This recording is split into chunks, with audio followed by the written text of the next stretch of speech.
Assalamualaikum warahmatullahi wabarakatuh. Puji dan syukur kehadirat Tuhan Yang Maha Esa atas segala rahmat dan karunia-Nya sehingga buku panduan metode analisis jaringan kerja ini dapat disusun dengan baik.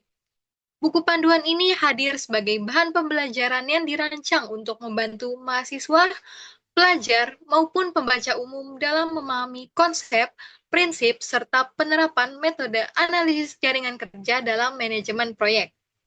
Metode analisis jaringan kerja ini merupakan salah satu teknik yang digunakan untuk merencanakan, mengkoordinasikan, dan mengendalikan pelaksanaan suatu proyek secara efektif dan juga efisien. Melalui buku panduan ini, pembaca akan mempelajari berbagai materi yang disusun secara sistematis mulai dari konsep dasar analisis jaringan kerja, metode CPM atau Critical Path Method, metode PERT atau Program Evaluation and Review Technique, dan diagram jaringan, perhitungan jalur kritis, contoh kasus hingga penerapannya dalam berbagai proyek. Penyusunan buku panduan ini bertujuan untuk memberikan pemahaman yang komprehensif serta membantu pembaca menguasai langkah-langkah penyusunan dan juga analisis jaringan kerja sehingga mampu mengaplikasikannya dalam penyelesaian permasalahan proyek baik di lingkungan akademik maupun dunia kerja. Boleh tolong di next?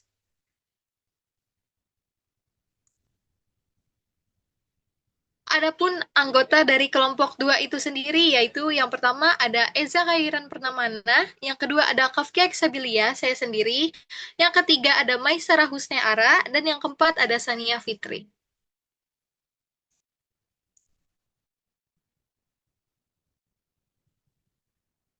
Bab 1 Pendahuluan.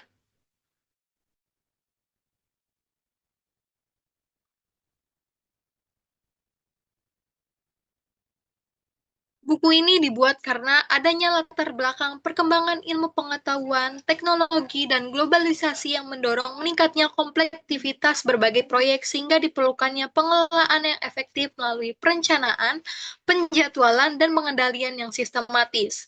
Namun, pelaksanaannya proyek masih sering menghadapi berbagai kendala seperti keterlambatan penyelesaian, pembengkakan biaya, serta kurang optimalnya pemanfaatan sumber daya akibat perencanaan yang kurang tepat.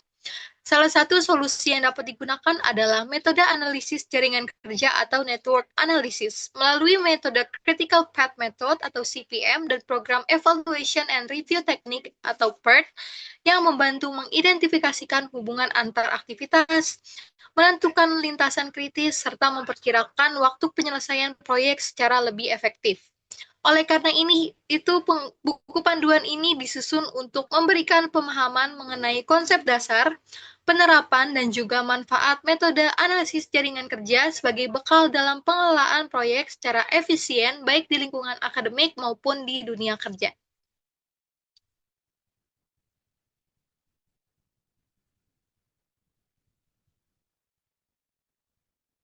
Adapun buku panduan metode analisis jaringan kerja ini disusun untuk memberikan pemahaman yang lebih komprehensif mengenai konsep, prinsip, dan juga penerapan metode analisis jaringan kerja dalam manajemen proyek. Buku ini bertujuan untuk membantu pembaca dalam memahami metode Critical Path Method atau CPM dan Program Evaluation and Review Technique atau PERT. Menyusun jaringan kerja, menentukan lintasan kritis, serta menghitung waktu penyelesaian proyek. Selain itu, buku ini dilengkapi dengan contoh penerapan pada berbagai kasus sebagai sarana meningkatkan kemampuan analisis, pemecahan masalah, dan pengambilan keputusan, sehingga dapat menjadi sumber belajar dan referensi yang sistematis, praktis, dan juga aplikatif bagi masyarakat maupun masyarakat umum.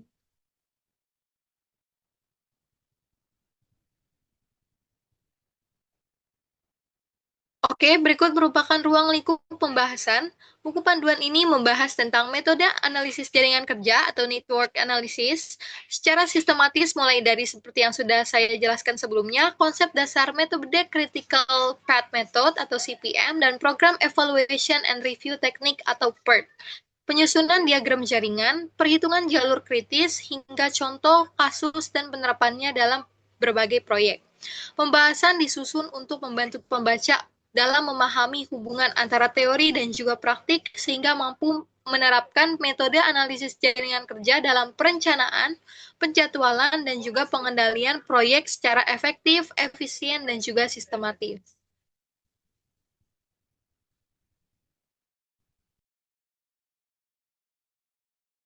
Baik, selanjutnya itu ada bab 2 yaitu landasan teori. Boleh di next. Yang pertama ada pengertian analisis jaringan kerja. Analisis jaringan kerja atau network analysis merupakan salah satu metode dalam manajemen proyek yang digunakan untuk merencanakan, menyusun, penjadwalan, serta mengendalikan serangkaian aktivitas proyek agar dapat diselesaikan secara efektif dan efisien.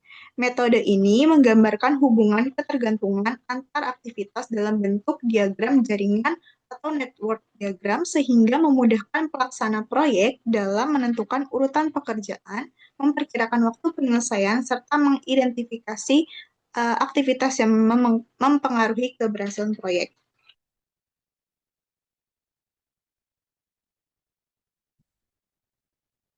Lalu selanjutnya itu ada tujuan analisis jaringan kerja.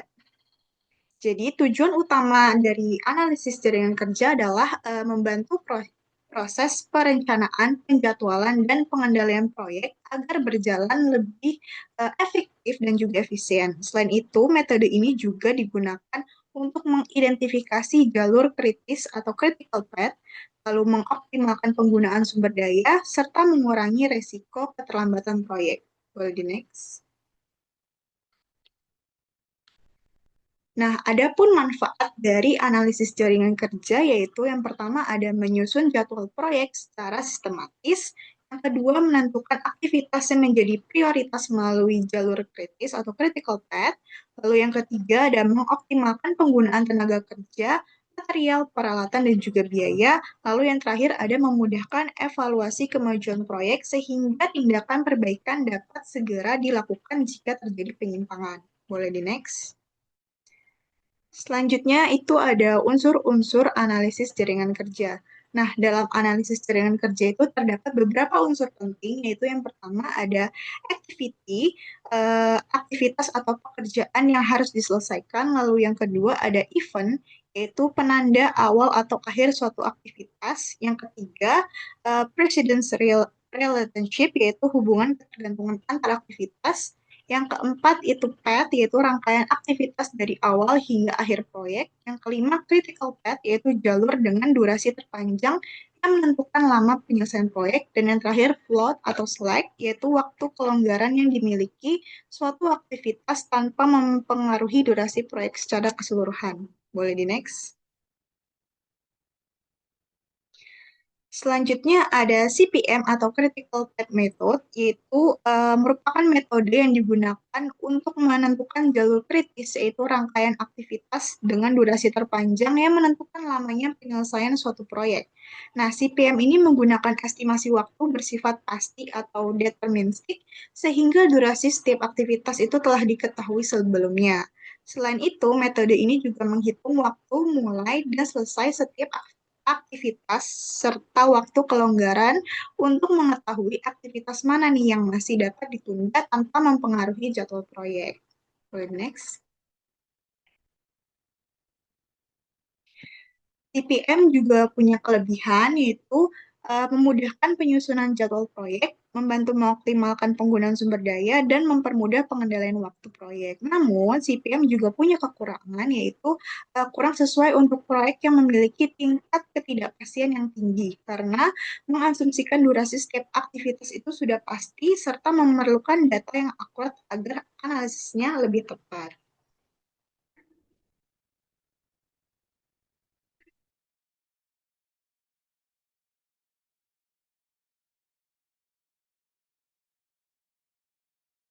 Selanjutnya ada metode yaitu pendekatan probabilistik untuk proyek dengan tingkat kepastian tinggi. Itu menggunakan estimasi waktu yang pertama optimis, pesimis, dan paling mungkin. Kemudian selanjutnya itu fokus di hasil estimasi yang lebih konservatif. Kelebihannya itu dia sangat ideal untuk proyek yang berbasis risiko penjadwalan. Nah, kekurangannya itu rawan menghasilkan waktu tangan atau safety margin berlebih, sulit diupdate secara real time, dan butuh pendapat ahli atau judge yang terkadang subjektif.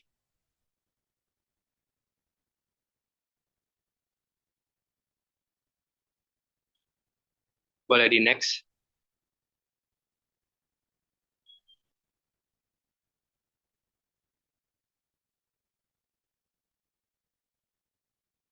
Kemudian ada perbedaan CPM dan PERT. Nah, pertama dari sifat estimasinya, CPM ini bersifat deterministik yang tadi teman saya jelaskan, yaitu dia memiliki satu waktu pasti. Sedangkan PERT bersifat probabilistik, yaitu memiliki 3 estimasi waktu. Kemudian karakteristik proyeknya itu, CPM cocok untuk proyek repetitif atau berulang seperti konstruksi, sementara PERT untuk proyek baru atau inovatif seperti pengembangan aplikasi. Fokus analisisnya yaitu CPM memungkinkan proses crashing atau percepatan durasi proyek dengan penambahan biaya. PERT memprioritaskan analisis pada probabilitas presentasi proyek selesai target. Selanjutnya, bab 3, pembahasan. Nah, sebelum membuat diagram jaringan kerja, tentunya kita harus melakukan persiapan terlebih dahulu. Tahap ini penting karena menjadi dasar dalam menyusun seluruh aktivitas proyek. Ada beberapa langkah yang dilakukan. Pertama, menentukan tujuan proyek. Jadi, kita harus tahu dulu nih hasil akhir apa yang ingin kita capai. Lalu yang kedua, kita identifikasi dulu semua aktivitas atau pekerjaan yang harus dilakukan dari awal sampai akhir proyek itu selesai. Ketiga, kita tentukan durasi setiap aktivitas, yaitu memperkirakan berapa lama waktu yang dibutuhkan untuk menyelesaikan setiap pekerjaan itu sendiri. Keempat, menentukan hubungan antar aktivitas, yaitu aktivitas yang wajib selesai sebelum aktivitas berikutnya sebelum dimulai. Dan terakhir, menentukan predecessor atau aktivitas pendahulu, yaitu aktivitas yang wajib selesai sebelum aktivitas berikutnya dimulai. Kalau menurut saya sendiri, tahap persiapan ini sangat penting karena kalau dari awal ada aktivitas yang terlewat atau urutannya salah, nanti hasil jadwal proyeknya juga bisa ikut salah.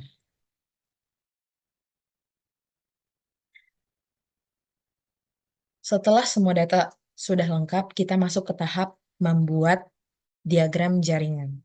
Nah, diagram jaringan ini berfungsi untuk menggambarkan alur pekerjaannya dalam suatu proyek secara visual nih. Jadi, kita bisa lebih mudah melihat urutan setiap aktivitas. Langkah pertama yaitu menyusun urutan aktivitas sesuai proses pengerjaannya. Kemudian, menentukan aktivitas pendahulu atau eh, aktivitas berikutnya atau suksesor. Setelah itu, kita menentukan aktivitas mana yang bisa dikerjakan secara bersamaan atau paralel supaya pengerjaan proyek bisa lebih efisien. Selanjutnya, semua aktivitasnya dicatat lengkap beserta durasi dan predesesornya. Baru setelah itu aktivitas digambarkan ke dalam bentuk node atau kotak yang dihubungkan dengan panah. Nah, terakhir kita menentukan titik mulai, titik selesai, lalu kita identifikasi jalur-jalur yang terbentuk dari awal sampai akhir proyek. Dan dengan diagram ini, menurut saya, kita jadi lebih mudah memahami alur proyek dibandingkan hanya melihat dari aktivitasnya saja. Tahap berikutnya adalah menghitung jalur kritis atau critical path. Tujuan perhitungan ini adalah untuk mengetahui aktivitas mana yang paling menentukan lama penyelesaian proyeknya itu sendiri. Kalau ada aktivitas yang termasuk jalur kritis mengalami keterlambatan, maka proyek itu secara keseluruhan juga akan ikut terlambat.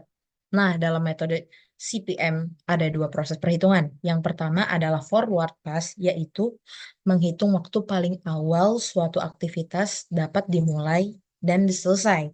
Sedangkan yang kedua ini adalah backward pass, yaitu menghitung waktu paling lambat suatu aktivitas masih boleh dimulai atau selesai tanpa membuat proyek itu terlambat. Nah, dari hasil perhitungan tersebut nantinya kita bisa mengetahui nih nilai IS, IF, LS, LF, dan juga floatnya.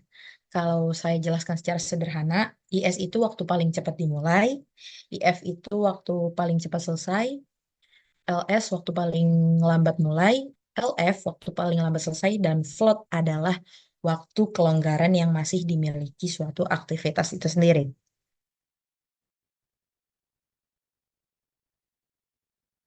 Nah, setelah memahami teori dan langkah-langkah analisis jaringan kerja, selanjutnya diberikan contoh penerapan nih dalam sebuah studi kasus, yaitu penyelenggaraan seminar nasional. Contoh ini digunakan supaya kita bisa melihat secara langsung bagaimana metode analisis jaringan kerja ini diterapkan dalam sebuah proyek. Pada studi kasus ini, setiap kegiatan seminar dibagi menjadi beberapa aktivitas, mulai dari menentukan tema seminar, menyusun anggaran, mencari sponsor, menentukan narasumber dan lokasi, kemudian mempersiapkan perlengkapan serta konsumsinya, terus melakukan promosi dan pendaftaran peserta, hingga akhirnya pelaksanaan seminar dan evaluasi setelah selesai acara. Nah, setiap aktivitas memiliki durasi dan hubungan yang berbeda-beda. Ada ya aktivitas yang harus selesai terlebih dahulu sebelum aktivitasnya dimulai, tetapi ada juga beberapa aktivitas yang bisa dikerjakan secara bersamaan agar waktu pelaksanaannya menjadi lebih efisien. Nah, dari data aktivitas tersebut kemudian dibuatlah diagram jaringan dan dilakukan perhitungan menggunakan metode CPM. Dari hasil perhitungan itulah kita bisa mengetahui jalur kritis dan total waktu yang dibutuhkan untuk menyelesaikan proyek seminar nasional. Berdasarkan hasil perhitungan, diperoleh jalur kritis pada rangkaian aktivitas tertentu. Jalur kritis ini tuh merupakan rangkaian aktivitas yang paling menentukan lama penyelesaian proyeknya. Artinya, kalau salah satu aktivitas pada jalur kritis yang mengalami keterlambatan, maka seluruh pelaksanaan seminar juga akan ikut terlambat. Sedangkan aktivitas yang memiliki float atau waktu kelonggarannya masih memiliki sedikit toleransi keterlambatan tanpa memengaruhi jalur penyelesaian proyek secara keseluruhan.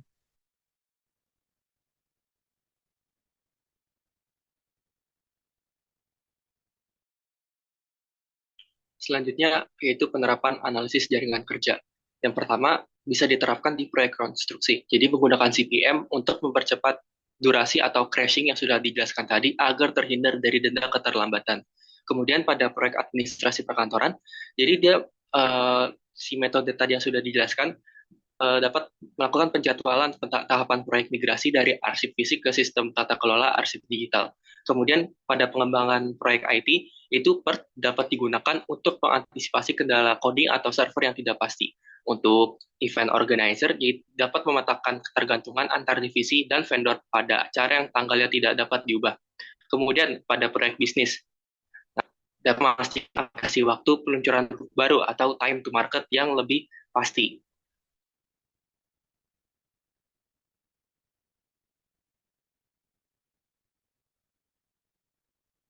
Tips dan kesalahan umum pada saat menggunakan PERT atau CPM, yaitu salah menentukan predecessor, yaitu tahap sebelumnya, yaitu kesalahan logika urutan aktivitas dapat menghasilkan jalur kritis yang palsu. Jadi pada awalnya kita ingin membuat safety plan, safety net untuk rencana yang akan kita jalankan, pada akhirnya kalau kita salah pada saat menentukan predecessor, kedepannya pun akan ikut salah. Kemudian mengabaikan float. Jadi total float adalah waktu luang bebas, bukan juga penundaan. Yaitu penundaan ceroboh bisa menciptakan jalur kritis yang baru. Kemudian ada overestimasi waktu cadangan. Terlalu banyak menambahkan estimasi waktu pesimis pada metode PERT akan menyebabkan pembekakan durasi rencana. Terakhir ada diagram statis yang kurang pembaruan. Diagram jaringan harus terus diperbarui atau diupdate secara real time sesuai dengan dinamika lapangan agar tidak kehilangan akurasi.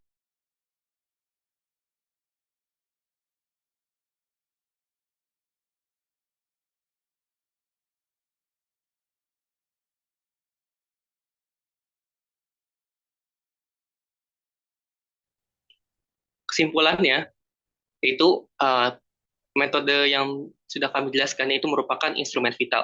Analisis jaringan kerja sangatlah krusial dalam manajemen proyek untuk visualisasi alur, memprioritaskan aktivitas kritis, dan mencegah pemborosan. Kemudian pendekatan terpadu, itu CPM unggul untuk efisiensi biaya pada proyek pasti, sedangkan PERT itu tangguh untuk proyek dengan ketidakpastian durasi. Dan jadi dasar keputusan, yaitu pemahaman terhadap elemen jaringan dan jalur kritis menjadi landasan agar proyek selesai tepat waktu dan sesuai anggaran.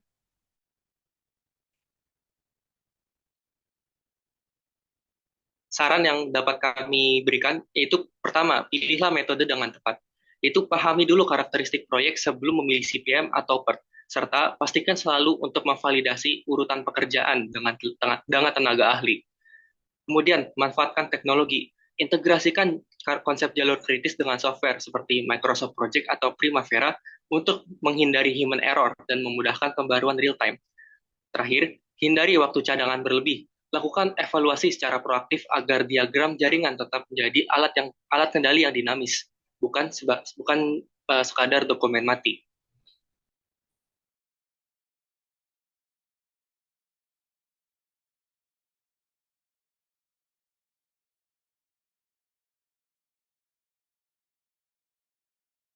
Mungkin cukup sekian yang dapat kami sampaikan. Kurang lebih mohon maaf. Assalamualaikum warahmatullahi wabarakatuh.